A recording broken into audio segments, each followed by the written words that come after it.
101 মনের বরকতি ড্যাগে রান্না হচ্ছে খিচুড়ি। ভক্তদের বিশ্বাস, এই খিচুড়ি খেলেই পূরণ হবে মনস্কামনা। সারবে রোগবালাই, নিঃসন্তান দম্পতিরা দেখবেন সন্তানের মুখ। যে বিশ্বাস করে যে নিয়তে খায়, আল্লাহ ওই নিয়ত তার কবুল করে।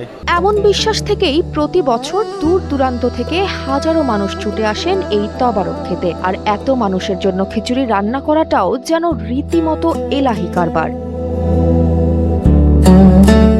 মানিকগঞ্জের ঘিওর উপজেলার জাবরা ইমামবাড়ি দরবার শরীফের বিশাল চুলায় চলে বিশেষ এই রান্না। চাল, ডাল ও সবজির মিশ্রণে প্রায় 40,000 মানুষের জন্য রান্না করা হয় 101 মন চালের খিচুড়ি, যা রান্না করতে পোড়াতে হয় প্রায় 50 মন জ্বালানি। জীবন অবাক না করলে কে করবে? 28% মিল্ক ফ্যাটের অবাক করার সাথে ফ্রেশ মিল্ক পাউডার। জীবন অবাক করুক প্রতিদিন। এই রান্নাটা করতে প্রায় আমাদের 40-50 মণ লাকড়ি জায়গা, কারণ প্রথমে আমরা যখন শুরু করি 15 থেকে 20 মণ লাকড়ি একেবারে ভিতরে সাজাইয়া, ইট ভাটার মতো লাকড়ি সাজাইয়া তারপরে আগুনটা দেওয়া হয়। দরবার শরীফ সূত্রে জানা যায়, ভারতের আজমির শরীফে 270 জন পীরের মধ্যে লটারির মাধ্যমে এই ড্যাগে খিচুড়ি রান্নার নির্দেশ পান পীর মাওলানা আবুল কালাম আজাদ। এরপর 9 বছর ধরে চলে আসছে বরকতি ড্যাগের এই আয়োজন। মুফতি আহমদ আলী চিশতি, উনি বর্তমান আজমির শরীফের প্রধান খাদেম, এবং এই স্বপ্নের কথা তার কাছে ব্যক্ত করিয়া আমি ড্যাগ আবদার করি। তখন আমার ড্যাগ দিতে যাওয়ার পরে বাংলাদেশের 170-72 জন পিসাব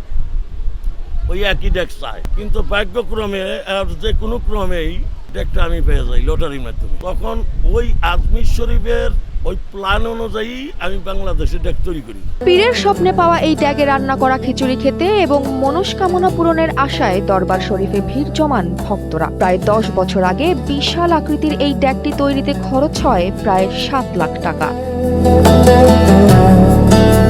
প্রতি বছর ভাদ্র ও মাঘ মাসে 2 দফায় রান্না হয় 101 মন করে খিচুড়ি। তবারক নিতে দেশের বিভিন্ন জেলা থেকে ছুটে আসেন অসংখ্য মানুষ। মুসলিমদের পাশাপাশি অন্য ধর্মের অনুসারীরাও অংশ নেন এই আয়োজনে। খাস নিয়তে যে নিয়ত করে তার আশা পূর্ণ হয়, আর যে খাস নিয়তে পূর্ণ না করে তার পূর্ণ হবে না। আমরা আসতেছি ছোট্ট কালের দিকে। 30 থেকে 40 হাজার মানুষের তবারকের আয়োজন হয় 101 মনের এই ড্যাগে। তাই এটি শুধু খিচুড়ির পাতিল নয়, ভক্তদের কাছে খাজার ড্যাগ, বরকতি ড্যাগ কিংবা রহমতি ড্যাগ।